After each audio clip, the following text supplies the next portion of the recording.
Nicolás Maduro Moros was born on November 23, 1962, somewhere in Latin America. There is evidence and witnesses who claim that it was not in Caracas, as he states, but in Cúcuta, Colombia, the city where his mother and her family come from. He also met his father there, and the marriage took place in Bogotá. Many people say they shared the Venezuelan dictator's early years in his real homeland, which would be fine, except for one thing. Because one of the requirements to be president in Venezuela, according to its constitution, is to have been born there and not even have dual nationality. Registry Office of Cúcuta, Colombia, Norte de Santander, Nicolás Alejandro was born. He has not proven what his true nationality is. Proving otherwise would have been as simple as showing his birth certificate. But Maduro chose to remain silent, to turn a deaf ear, and to opt for a silence that ended up saying more. It was only in 2021 when the issue resurfaced, and he had to send his only son to post on his Instagram, and with the hashtag democracy. Something that, coincidentally, he had just found in one of the drawers of his old house in Caracas. His daddy's birth certificate, impeccable and shiny, impressively well preserved for its age, though it has some odd details. Even novices, and certainly experts, could spot serious flaws and legal inconsistencies, basic mistakes. This is where I wonder, could it be that Nicolás Maduro never bothered to at least lie well? Could it be that from a young age he believed he was smart and others were fools? An idea his father apparently planted? Take care of yourself. Your enemies are losing it because they can't beat you. You're going to succeed. Nicolás? Understood, Dad. Nicolás Maduro Garcia was a union leader in the 60s and 70s, led labor mobilizations and joined left-wing parties. All these characteristics would soon be inherited by his favorite son, who shared his name. Because at 15 years old, Nicolás Jr. was expelled from school for leading a student association, even though he was the president of the student council. At that age, he joined a left-wing group called Ruptura, and later the Socialist League. There's no evidence he finished school, but there is proof of his achievements as a baseball player and artist. He played bass in a rock band called Enigma. Back then, Nicolás Maduro loved Led Zeppelin, but wasn't very interested in studying. He chose not to go to college. He preferred to travel to Cuba in 1986 to study for a year at the Nico Lopez School, which trains left-wing politicians. He has spent many years editing books, millions and millions of books for the people to read. After returning from Havana at 26, he became a Caracas Metro bus driver and quickly tried to connect with other workers. He later joined its board of directors, which was his first step before founding Citrameca, the Metro Workers Union. These actions fit both his political party and his terrible record perfectly, like being the driver with the most fines and violations in the company. Nicolás, a worker who has courage, intelligence, and youth. Until his father died in 1989. This reignited his revolutionary mindset. So much so that the following year, he joined the Movimiento Bolivariano Revolucionario, 200, the Chavista organization, created to confront its worst enemy, that cruel, oppressive, neoliberal system. And in 1992, it decided to launch the first attempted coup d'etat in Venezuela against then-President Carlos Andrés Pérez, a historic but failed operation led by 37-year-old Army Lieutenant Colonel Hugo Rafael Chávez Frias.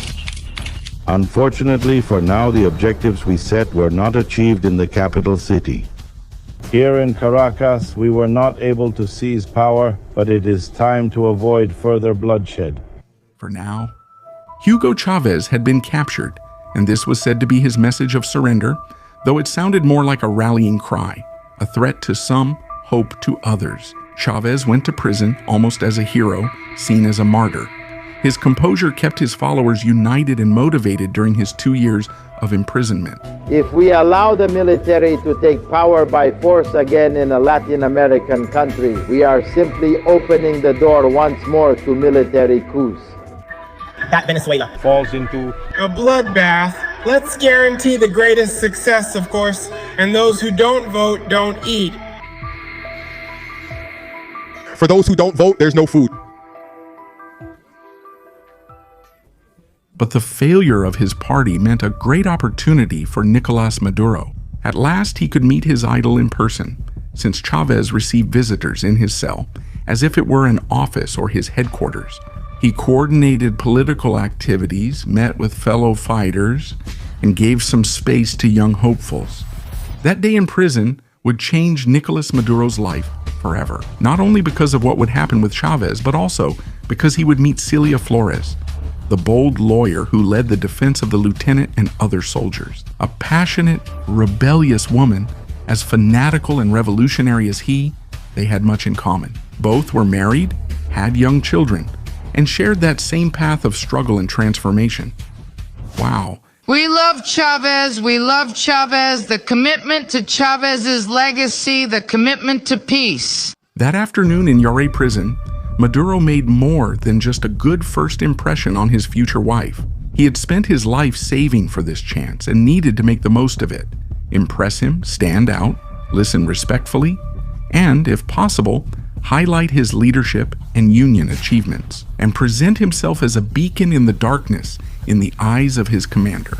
But most importantly, he had to be very friendly, very pleasant, make a good impression, and he certainly did, even more so as time went by.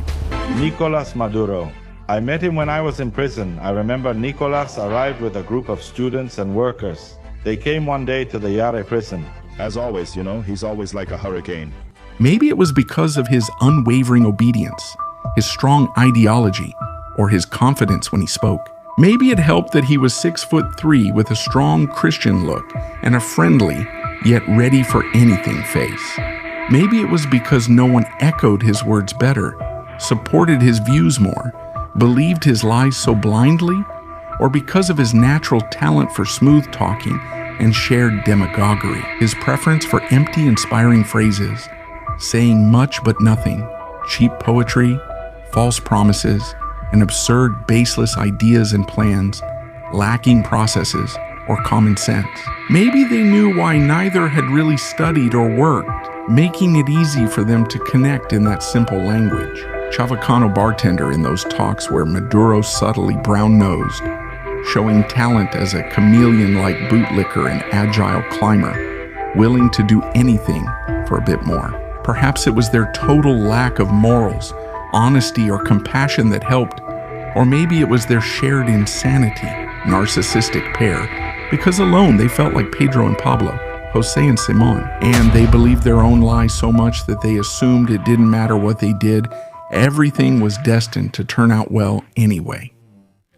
And they enjoyed our will, pretending they were good. That's why they'll never be able to sleep. That's why they'll never be able to sleep. After that afternoon in jail, Maduro devoted his life to Hugo Chávez's cause, who called him the Green One, and made him his most passionate activist. The first thing was his release. This happened in 1994 thanks to the pardon from the new president, Rafael Caldera. Once free, Chávez founded the Fifth Republic movement and began a massive, well-funded political campaign that lasted until the presidential elections on December 6, 1998, where he won with 56.2% of the votes. This was possibly the last truly honest electoral process that Venezuela saw.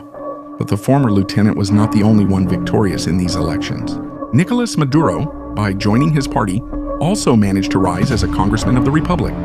This would be disastrous for Venezuela's history, as Hugo Chávez immediately did everything he had promised not to after becoming president. They say you are not a Democrat. Are you willing to hand over power after 5 years? I'm willing to hand it over, not just after 5 years. I've said that before. In the bank, we are okay with it being in private hands. Would I even nationalize a media outlet, any outlet? No. The state's current media outlet isn't enough. The best relationships are with various media outlets.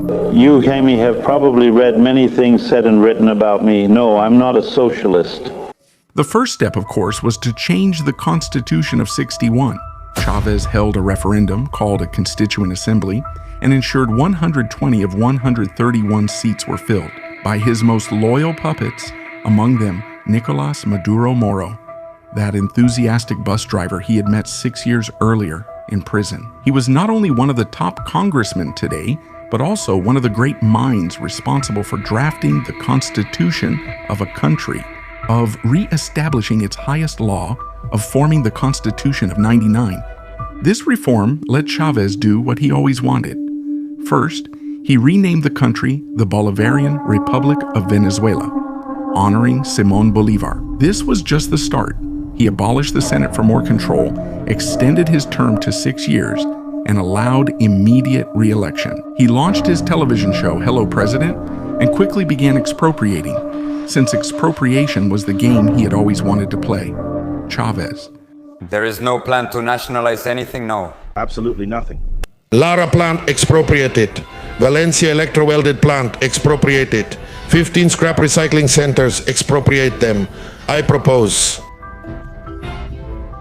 expropriation of those businesses, this building here. What is this building that has privately owned commercial spaces, therefore? Expropriated, Mr. Mayor, expropriated, and this building.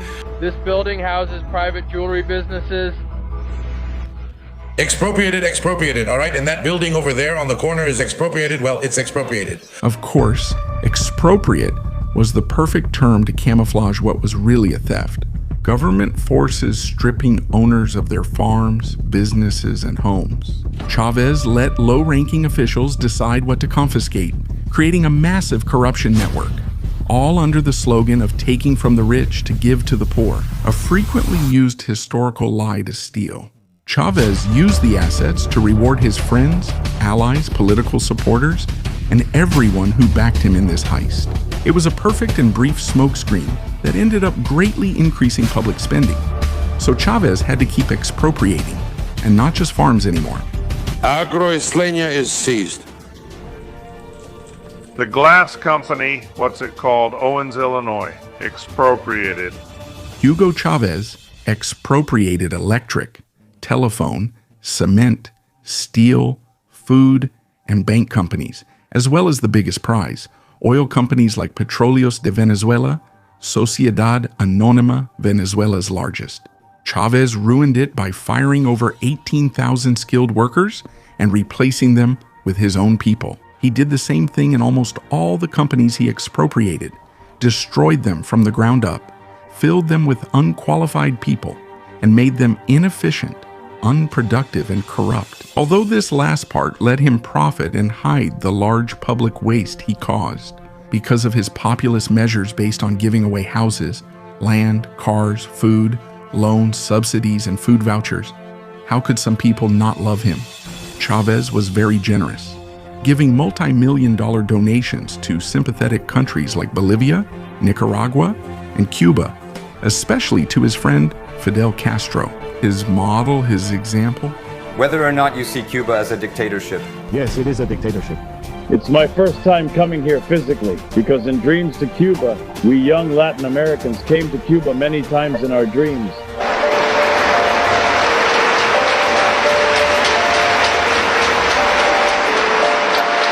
Trying to follow that Cuban socialist model, Chávez began to control food prices. It was forbidden to sell for more than what his law determined. Thousands of companies went bankrupt, and millions of expropriated agricultural hectares became unproductive from poor management. Similar trends occurred in other industries. Eventually, the country couldn't supply even basic products and had to rely on imports. What do you think happened to the gross domestic product? The Venezuelan economy began to depend exclusively on oil. What do you think happened when the 2008 global crisis caused its price to plummet? To cover up all these disasters, Chávez had a favorite toy called the printing machine. And this toy was very popular throughout Latin America in the 1980s, especially in governments that were most desperate because of the fiscal deficit. The game was to take control of the central bank and print unsupported money until the crisis was covered. Are you a donkey, Mr. Danger? Chávez began playing without protection, one of the riskiest games for a president. The results had already been seen in Argentina, Brazil, Mexico, Bolivia, and Peru. The only way for there to be a homeland is through socialism. Printing more bills can make it appear people have more money. But if the production of basic goods like rice, chicken, and toilet paper is decreasing, there's just more money chasing things that are becoming scarcer and scarcer. Prices are going to go up because of the law of supply and demand. This is obvious. It's a principle, one of the most basic laws of economics. Are you a donkey, Mr. Danger? But apparently, Chávez never noticed it, or nobody warned him when he cared. So he kept playing with that little machine without any concern. When prices rose, the response was always the same: more market controls, subsidies, spending, and printing new bills. Chávez plunged Venezuela into relentless inflation, which became impossible to stop. The opposition tried coups, referendums, and general strikes, especially in 2002 and 2003, to stop this. He was even overthrown from the palace, but only for 2 days. Chávez had the power and the state's money to shield himself, strengthen the military, and weave brief lies. He subdued institutions, packed the Supreme Court with his judges, bought the National Electoral Council, shut down media, and censored opponents. During the nearly 14 years he was president, until the day cancer arrived.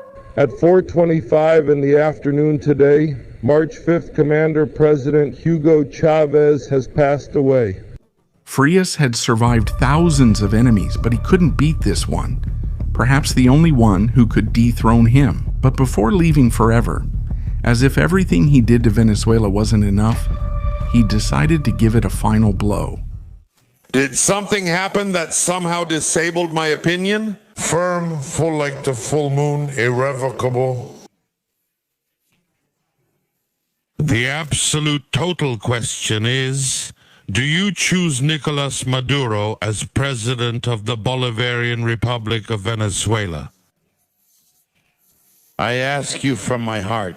And if everything up to this point already seemed quite serious, well, with Nicolás Maduro, the country's economy and democracy went into the abyss. First, he won the 2013 elections illegitimately with 50.6. The fraud against Capriles was so blatant that it sparked the largest protests in the past decade. But the government already had extensive experience suppressing dissent. Hugo Chávez handed not just the presidency to Nicolás Maduro, but also the corrupt system, including the armed forces, National Electoral Council, and judiciary. With this entire network at his disposal, Maduro managed to strengthen his hold on power, and he began to run that little machine, now his without any control. Maduro printed more bills than ever before. Chávez expanded price controls, manipulated the exchange rate, and kept expropriating under the Chavista system, but now faced more opposition. And Maduro was less tolerant, less powerful, less imposing, and more nervous. When couldn't he handle it? In 2015, Venezuela made a small advance by gaining a large congressional majority, that is 2/3 of the legislative body of the National Assembly Congress. According to the Constitution, this allowed the opposition to finally pass laws, appoint or remove judges, and even call a referendum to remove him. They could also supervise the National Electoral Council to stop future fraud. But on March 29, 2017, before any of that could happen, Maduro fully revealed himself and staged a judicial coup against the legislative branch. First, he disqualified 3 opposition deputies over alleged electoral corruption, which Maduro said his government strongly condemned. With those 3 losses, the opposition lost its supermajority. Maduro took this lie to call for a new election and ended up replacing everyone with his Chavista supporters. Now, all 3 branches of government were his. Not even his commander had dared to impose such a blatant dictatorship. With these 3 cards, he gained total control of the game and did whatever he wanted. Like his predecessor, he made his relatives billionaires, judges, ministers, congressmen, and drug traffickers. He made his close associates, top officials, and key players, who still formed that huge corruption network, millionaires.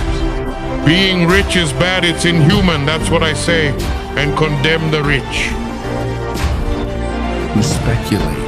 And steal like us. We would defend and not abandon the revolution, which would then enter a new stage. Whoever has ears, let them understand. Whoever has eyes, let them see history clearly. The revolution will not be given up. Maduro's dictatorship caused severe economic and social damage. Within a year of the coup, hyperinflation soared past 1,000,000%. Gross domestic product fell sharply and bolivars lost all value. Services failed, starting with healthcare. Daily power outages occurred and water could be unavailable for weeks. Food, medicine, and basic product shortages worsened in markets. Shelves were empty and lines for subsidized products stretched endlessly, as dangerous as the streets. Life had become chaotic, and you couldn't even go out to protest about it anymore. Venezuela had become totalitarian. Opponents were captured, kidnapped one by one because thinking differently from the government became a crime. They're taking her to Esma.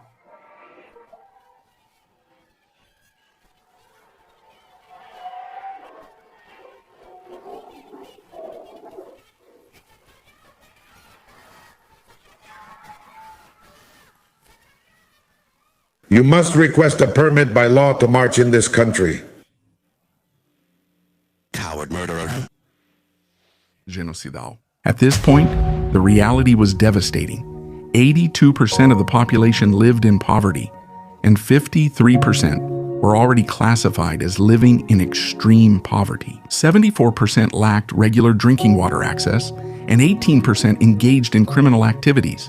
The minimum wage ranged between $0.9 and $4 per month.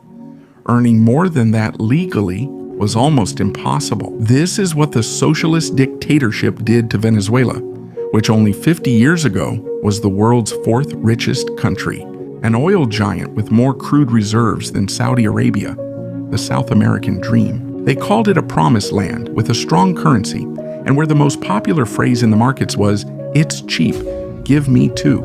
That's why many sought refuge and opportunity there. Spaniards, Italians, Portuguese, Germans, Colombians, Argentinians, Chileans, Peruvians. Many of us did. How ironic, right? Many may forget, but Venezuela wasn't always like the news shows today. There wasn't violence in the streets. It was a safe country, a tourist destination with beautiful landscapes, good food, a stable currency, and happy people. Good and very patriotic people, people who would never have left their homeland if it weren't for the terrible decisions of this man. Among the worst was leaving power to that opportunist. And Lambiscon, the bus driver he met that afternoon in that prison, from which he should never have come out a coward. These events would cause over 7 million Venezuelans to leave the country. In recent years, 7 million exceeds the populations of Paraguay, Costa Rica, New Zealand, and even Hong Kong. It's shocking to realize how many people had to leave their homeland, unwillingly saying goodbye to their homes, parents, and children. But they were forced, compelled by the need to work, to send them money to help them get ahead so they could have a decent life, because working there was almost impossible. The cautious left early, the resilient left later, and a few stayed to protect their property and patrol the streets. Remember, it's not impossible. Even when it feels that way, hope remains, especially with a home to reclaim and someone you're waiting for. You just have to give your best. Nothing is going to change if you don't give your best. We hoped July 28th, 2024 would bring change, but we were naive. We always underestimated their shamelessness and evil. That night, Nicolás Maduro blatantly cheated Edmundo González, as he did in 2018 with Falcón and 2013 with Capriles. He may have expected things to be the same, but this time, everyone turned to expose him.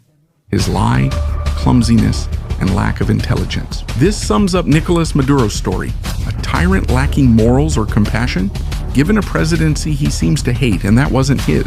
And that's why he will be remembered as one of the most evil, harmful, and despised people in the history of Latin America. Go pray, and confess. But he's not alone. He has followers who are just as bad. These accomplices pretend to be blind to join or benefit from this huge crowd. A criminal group controls and ruins the country, but fate will bring them all to justice. It could be a conspirator general, an internal traitor, or an outside hero. It no longer matters who intervenes, country or private group. The only thing that matters is freeing Venezuela again. Many will anxiously await that day, but we can often do more than just wait, even if our contribution seems small. Armies and marches are formed individually, and every voice matters. We often speak out on social media, but perhaps we should also speak up occasionally to defend our beliefs. That's why I made this video.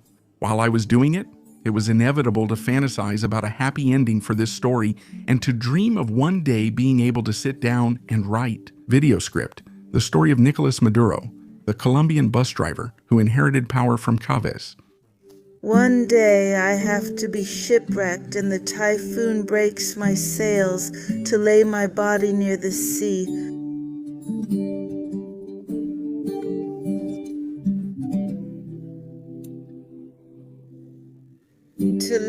To lay my heart.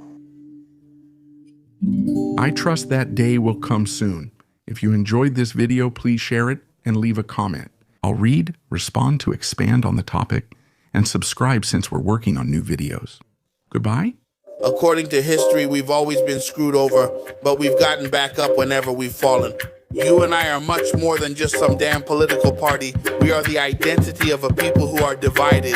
Starting today, I am fully committed and promise to speak out about everything that has happened. About every violated right, about every fallen countryman, about everyone who goes out into the street to express their opinion. But my sister in Argentina and the panas in Panama repress them for taking away everything I lived through when I was little, for kicking us out of our home as if they were the owners.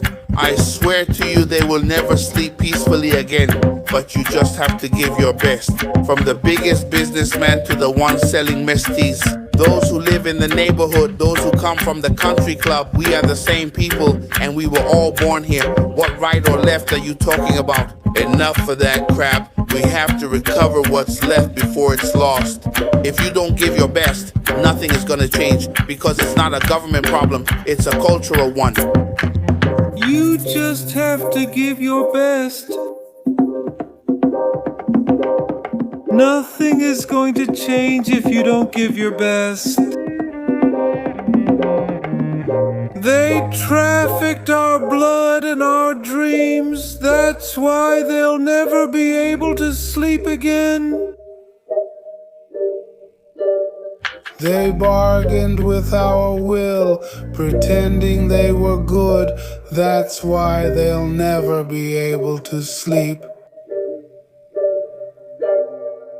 That's why they'll never be able to sleep alone. You must give your best.